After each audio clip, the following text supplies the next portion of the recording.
Hey everybody, this is Raymond. Today we have a 3 race breakdown for NASCAR. This is the truck race, the Xfinity race, and the Cup race. I'm going to do it in that order. Before I get started, can you guys smash that like and subscribe button? It really helps the channel out. I really do appreciate it. We're still waiting on the qualifying results on these, so to keep that in mind. But we're just going to break these down. I've got good drivers in all of them. I think the truck race is going to be pretty good for fantasy. I also like the Cup race quite a bit, as there's some good value plays. And then the Xfinity race is kind of rough, as the value is not very much available.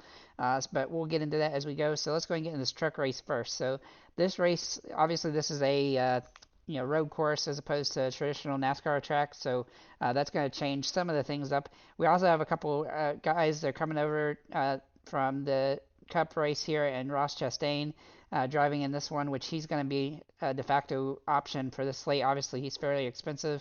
But he is a viable option on this slate because he's been good at this track in pretty much every way that he's raced here, and he has good upside from that perspective. We'll have to wait and see where he qualifies, but that will definitely give him a boost as well. He's also the highest rated driver of the track of the cups. Of the truck drivers at this track that have done this before. So, but we do have some other good drivers as well. So let's go ahead and get into them here. So Chastain, obviously, he's had one race here in the last few years, and he did get a top 5. He also led some laps, and he has a really good driver score. I think he's going to be somebody that's going to be in play to win this race in the trucks. I think he's got a lot of potential here, so he's definitely somebody I would consider. I'm not certain that he's a core play at this point, but we'll have to wait and see how the qualifying goes. Then we're going to look at Corey Heim. Now, his truck isn't the best, but he does manage a top 10 in his last race here. That does give him some utility, and he's one of the better drivers when it comes to his the NASCAR odds chances to win. And he's one of the best drivers, too, as it comes to the of his driver score at this track over time. So I think he has a pretty solid opportunity to have a good finish here. Hopefully he can start in the middle of the pack and have some room to move up. These Tricon trucks are a little bit inconsistent, so I do like Heim, but I do think he does carry some risks today, depending on where he starts. So if he starts farther back, he's definitely going to be somebody I'm going to consider. Grant Enfinger is also in play. He's done very well at this track. He's been in the top 10 in 2 of the 3 races of the last 3. He has a pretty good driver score here of 84.5. Just to compare, Ross Chastain has 117 and Heim has a 96. The thing with him is that he did have a top 20 as well, but his best finish was in the number 9, which is what he's racing now. So I think he's got a lot of potential in this one to have a pretty solid opportunity. He might be a little bit of a sneaky play today because I don't know too many guys are going to go up with him. He's not rated quite as high as some of the other drivers right below him in the same price range, but he is a viable option. And if he, depending on how he qualifies, that could definitely dictate how we utilize him. But he started the season pretty well as well, so that helps. Looking at Ben Rhodes, he's been very good here. He's had 3 top 10s in the last 3 races here. He's got a super high driver score with 101.7. He's second on this in this race for that. That gives him a lot of potential. He's almost the same price as Grant Enfinger as well, and he's got a very good truck here. He's one of the favorites to win this race, I think, or at least get in the top 5. So he's somebody I really like. He hasn't led very many laps here, only 3 though in his last 3 races. So that is a little bit of a concern, but he's definitely somebody I consider on this track. He's probably one of my favorites, to be honest, as well. Then we'll look at Connor Zilic. Now, he is going to be racing in the Spire truck, and this truck is good. He's also a very young driver, but Dale Earnhardt Jr. is a big fan of him, and he's really hoping that he's going to have a big start to his career here. He's very interesting, though he's priced up pretty high considering, but I do think he has some potential to be solid in this race. Obviously, I'd like to see his practice times and qualifying position before I utilize him, but he's definitely somebody to consider on this track. Looking at Nicholas Sanchez. Sanchez did have a top 10 in his one race here. He's also in the same car, so that does help. And he's got a pretty good driver rating in that one. He's started the season pretty good in qualifying, but he's struggled in the last 2 races. However, this race, there may not be a ton of passing, so if he's qualifies well, he's definitely going to have some opportunity to stay up front if he can qualify up there. So he'd be somebody I would actually use more likely if he qualified really well. Then we'll look at Tyler Ingram in the 18 here. Now, he's one of the better drivers, and he's a little bit cheaper than some of the others. Surprisingly cheap considering his potential, and he's one of the guys that I think has a lot of potential to win this race. In the last 3 races here, he's had 2 top 5s and a top 10, and then bonus top 10. He's also led several laps, and he has a 97.8 score at this track. He's one of my favorite plays on this one, and he's definitely a great option.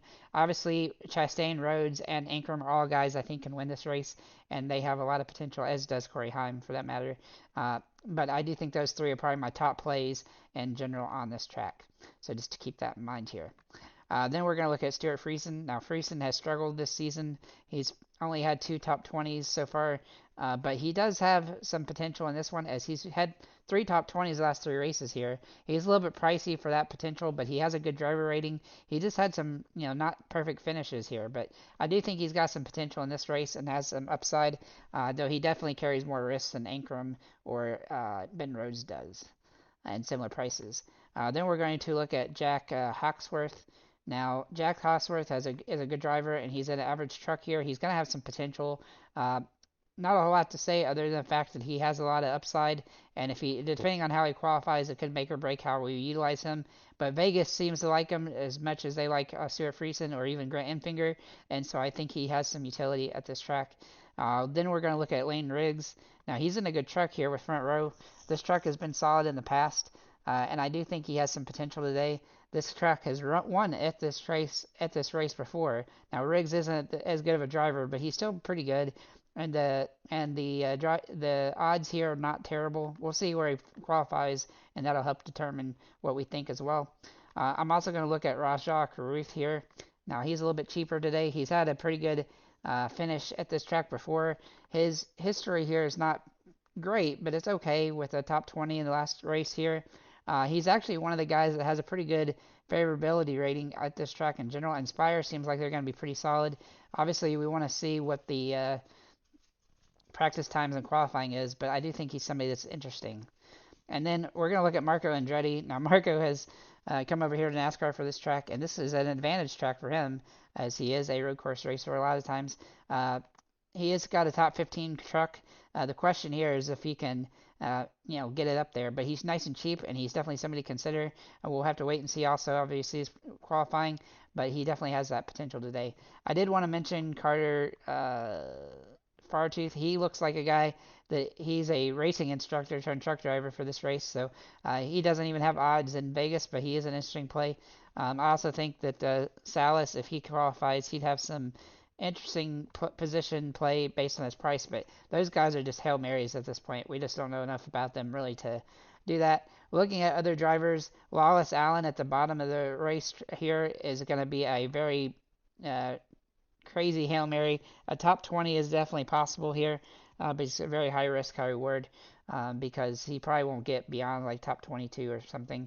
Bailey Curry also in play, so is Chase Purdy. So that's kind of the guys I like for the truck race. Moving over to this Xfinity race. This is kind of a rough race for Xfinity cars. The top drivers are all pretty expensive for this one. In fact, there wasn't anybody below $8,300 I just felt like was really jumping off the page for me. Though there are a couple of guys that are kind of contrarian, so I'll just talk about those when I get to them. But we'll start here at the top here. We do have some guys coming over from the Cups, and Kyle Larson, and Ty Gibbs, AJ Allmendinger, and then we have Shane Van Gisbergen, who should do well here at this track, as he is a road course racer here. So all 4 of these guys have a lot of upside. I think you could just do a pick 'em for these 4 guys. I think they're going to be in there's a possibility that all 4 of these guys are the top 4, as they have that potential today, and they have the best trucks by far. But then we're going to look at some of the Dale Jr. cars. Why did I say trucks? I mean cars. Sam Mayer for JR Motorsports is going to have a lot of upside in this one.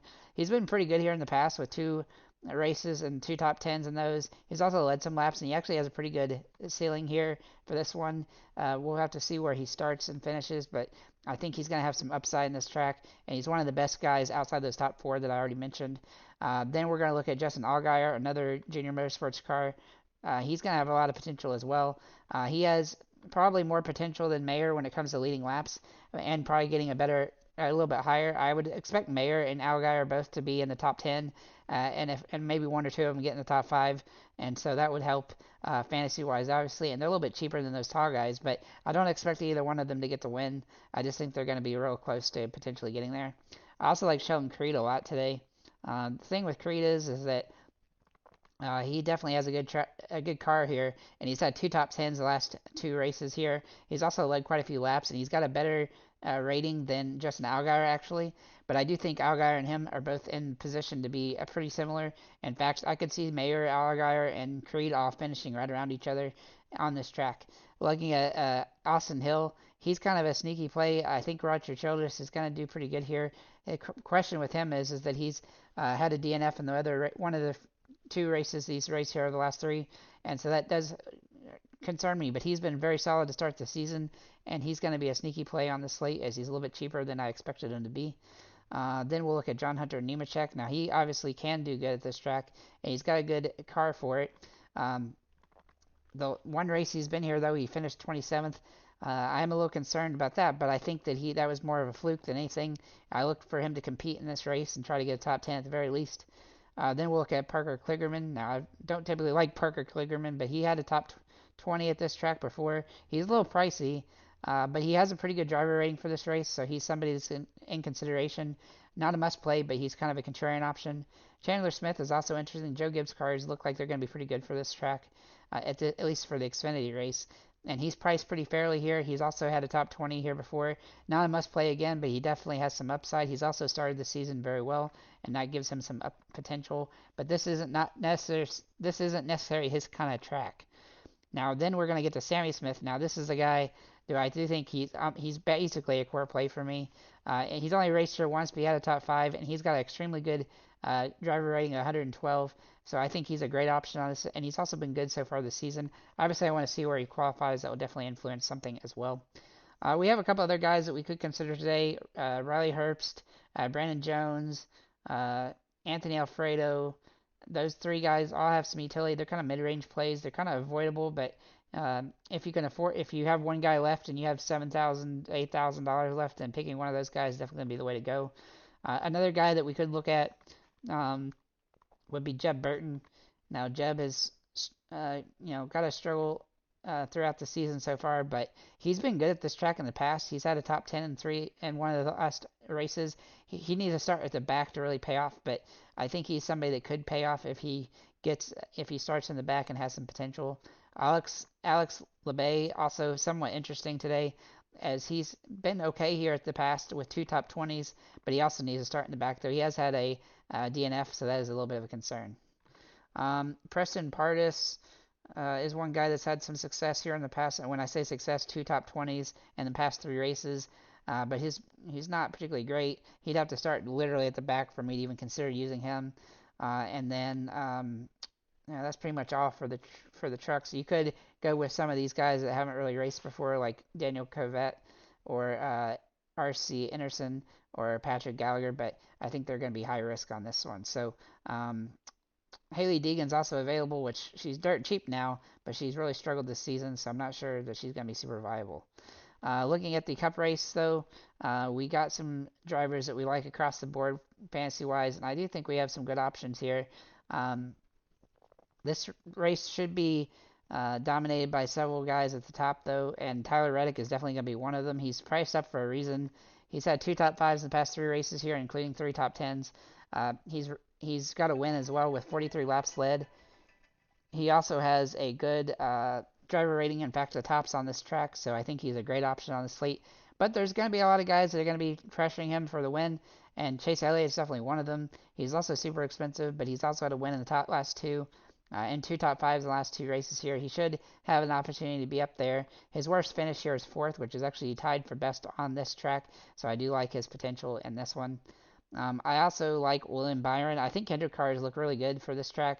Byron has been pretty good here in the past with the top 5 and 3 top 20s. He's a little bit pricey considering the fact that he's had a couple outside the top 10 in the last 3, but his car is good and he's going to have some potential in this one. Shane Van Gisbergen, he dominated the Chicago race last year. I look for him to potentially have some big time upside here. He's actually the third in line, and when it comes to favorites for odds to win the race, so he's got a lot of potential here, and I do like him a little bit better than Larson and Bell and Martin Truex. So he's definitely an interesting play, and we'll have to see where he qualifies, obviously. But man, he looks like a really interesting option for this slate. Looking at Ross Chastain, Chastain has been one of my favorite plays for this track, as he's a little bit underpriced today, surprisingly. He's had a win in 3 top 5s in the past 3 races here. He's also led 35 laps and had 119.6 driver score, which is best for the slate. Reddick is second. I think I might have accidentally said Reddick was first earlier, but Reddick is second. I really like his upside here, and he's got a lot of potential, and his price is a lot cheaper than the top guys, so that gives him some potential today.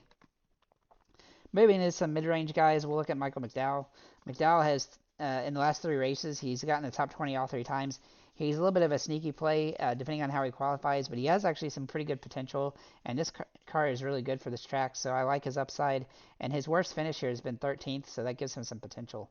Alex Bowman is going to be one of my favorite plays for this race because of his price. He's going to have a lot of upside here. He's been very solid in this car in his last 3 races here, with all being top 10s. His worst finish was 8th. His driver rating's over 100, which is really solid, and he's going to have a lot of upside here. He hasn't raced particularly great so far this season, but he's had a couple good races, and he's going to have potential in this one. We'll see where he qualifies, obviously, but I think he's going to be somebody that's going to be in the best lineups. Austin Cindric has also been really solid. In 3 of the races he's been here in the last 3, he's had 2 top 10s. He's also led a bunch of laps, which is helping and he's got a pretty good upside. His price is nice and cheap, and he has some potential to be solid on this one. I'm a little concerned about Penske this week, but I think he's probably the best for this team, and so he does have some upside. This is where we're going to get a little funky, is Kami Kabashui. Now, he's nice and cheap, at least, at $7,000. He can compete here, at least according to Denny Hamlin, and this this car is going to be fast, and Denny Hamlin says he is a better race car driver than Denny Hamlin. So if he is in fact that, and he's going to race this type of track a lot, so he's going to have a lot of upside, and he's somebody I would definitely consider. The 23XI cards are good as long as it's not Bubba Wallace, at least. Just because he's been terrible at this track in the past. Austin Dillon is an interesting play today. He's obviously been terrible so far to start the season. RCR has struggled, but in the last 3 races here, he's had 2 top 20s and a DNF, but his driver rating has actually been pretty good here, so he's somebody that's considerable, but he definitely carries some risk. You could also look at Noah Gragson and Todd Gilliland, as they've had some pretty good finishes here in the past in the under $7,000 price ranges. I would avoid, like the plague, I would avoid Brad Keselowski and Bubba Wallace, and also Corey LaJoie, as they've been absolutely terrible at this track. But I also think that Ryan Preece, if you think that Stuart Haas is going to figure something out this week, Preece would be somebody to look at. And then the Spire cars obviously have some potential, but none of the guys that are driving these Spire cars outside of LaJoie have any history really here, so that's going to be a concern. But I also think Harrison Burton has a little bit of low-end upside if he starts near the back. With that said, guys, thank you for liking, commenting, subscribing. If you have any comments or questions, feel free to leave them below, and have a nice day, guys.